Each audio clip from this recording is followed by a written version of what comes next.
I say we waste no time in getting back into the next episode of my top 50 Danganronpa characters. You know how the series goes, let's get right into it.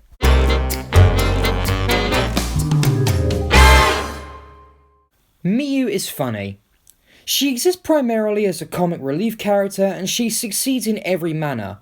While she's good as an inventor, she is hands down the most sexually tense character in the whole series. Which, while that sounds bad, adds to her appeal. She frequently insults the other participants of the killing game in V3, but when they insult her back, her masochistic behaviour kicks in and she seems even more turned on. Her relationship with Kibo that's shown in both the main game and Ultimate Talent Development Plan is surprisingly cute for this incredibly sporadic character. And while she's not my favourite, she is certainly one of the better characters in the series. So you may be asking why she's this high on the list, just being able to scrape above the top 30. Well, like I said, Miyu exists as a comic relief character, and unfortunately there's not really an awful lot else.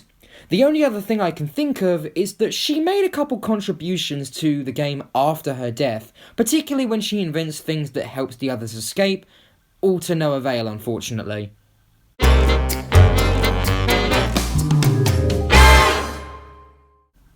Speaking of perverted characters in Danganronpa, let's talk about the other one.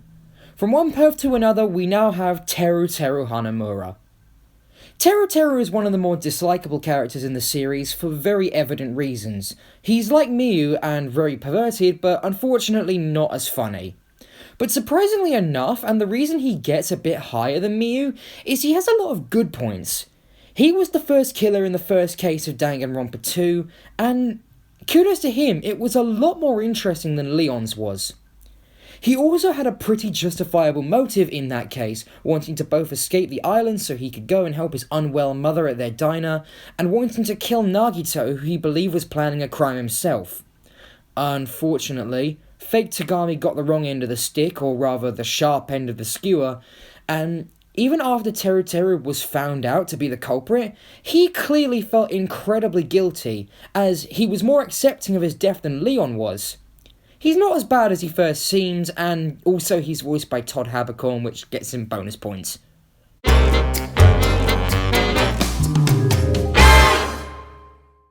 When I first saw Pekka, I didn't really take her as seriously as I should have.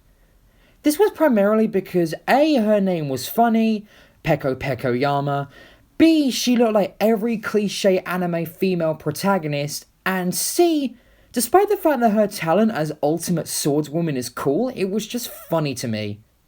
I did like her a bit later on in the story, since her free time events were actually kind of cute. Case 2 of Game 2, while not one of the more enjoyable cases in the series, gave some good development for Pekka and for Yuhiko, and her death was actually kind of sad. At first, I couldn't forgive her for killing Mahiru, but after I got all the facts, I felt differently. Pekka overall is a good character, but I'll confess, her whole thing with that mask in Chapter 2 was crazy stupid weird. She's cool.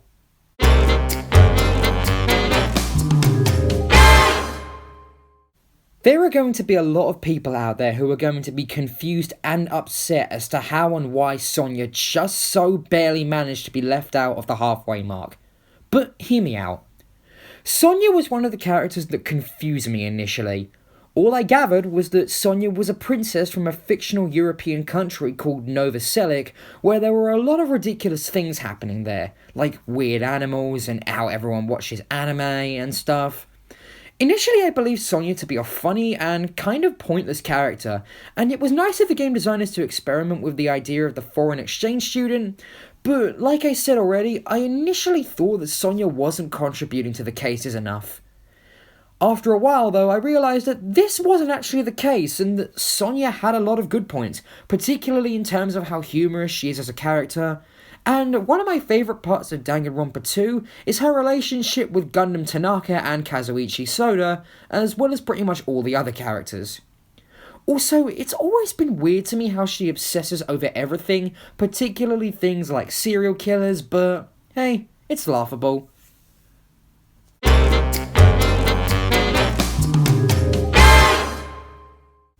Now we're getting into the top 25, which means anyone from this point here is on here for a good reason, and they have quite a lot of positive things to say about them. To start off, at number 25, we have Ryoma Hoshi, the ultimate tennis pro. Or rather, the former ultimate tennis pro. Ryoma is the one character who should never ever be judged by his appearance. He's short and kind of silly looking, but he is by far one of the most serious characters in the whole series. In terms of his backstory, he is pretty much the opposite of Leon. He loved what he did, but because he got in with the wrong people, he lost everything close to him. His family, his ultimate talent, and his future as a tennis player. I honestly expected Ryoma to survive V3. He kept saying that he was nothing more than the shell of the ultimate tennis player, and that he didn't care about his life above everyone else. His backstory is incredibly depressing, but his interactions in the game make him one of Danganronpa's coolest characters.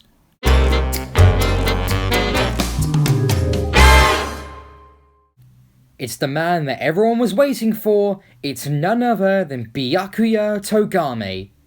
Togami? Screw, I can't get my pronunciations right. Byakuya. Byakuya is number 24. Byakuya is widely known as the biggest douchebag in the whole franchise, and probably the first antagonistic character in the whole series.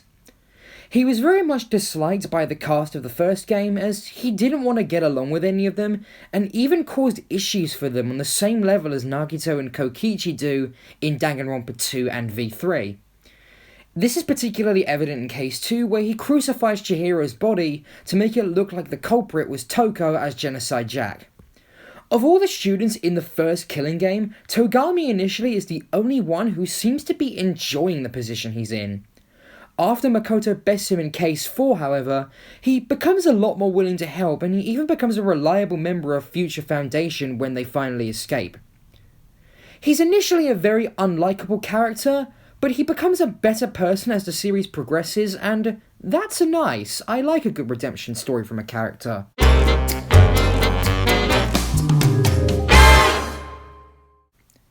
Hey, look everyone, Junko made the list twice, unfortunately, because I cannot use scenes from the anime that Makura was in because copyright, damn it. Yeah, Makura Ikusaba is number 23, and unfortunately I have to use these because if I use scenes from the anime, I'm gonna get sued for copyright. Despite the fact that she poses as Junko in the games though, and dies before we can figure anything out about her, Makura did some significant stuff in both Danganronpa 3 the anime and in a light novel based around her, which I read and really enjoyed actually. In both of which she is shown to be a badass, the badass that everyone kind of expected her to be. Kind of. I definitely prefer Makura in the novel than the anime, because her personality and nature is inconsistent.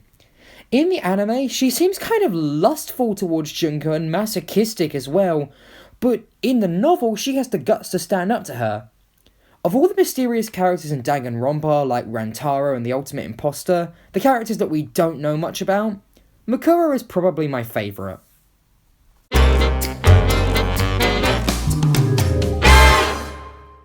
Hey, it's Kazuichi Soda, everyone! Kazuichi Soda! The character who by far has the silliest name in the whole series, probably. Yeah, when I first saw Soda, I didn't think highly of him. He seemed like the idiotic character, and that led me to believe that he was the Danganronpa 2 version of Yasuhiro Hagakure, who, as a reminder, was the very bottom of this list. He was the guy who would survive to the end, but really didn't deserve to. This ended up being the case in the end, but in my opinion, Soda was actually more likeable. He's got a pretty complicated past which you wouldn't expect, and despite his nature, he's not as dumb as you think he is. He is the ultimate mechanic after all, and his usefulness with machines really helps out sometimes, particularly in Case 4.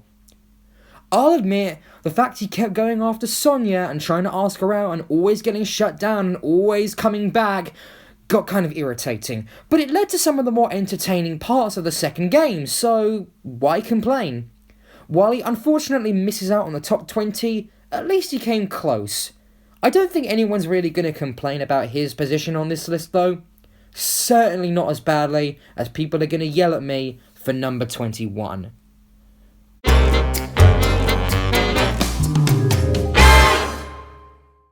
I know that I'm going to get a lot of dislike for this character's placement on the list, but in the very least, hear me out. Before I start talking about this character though, I'm going to apologise beforehand about her placement on the list, because I know that lots of the fans deem Maki as one of the most...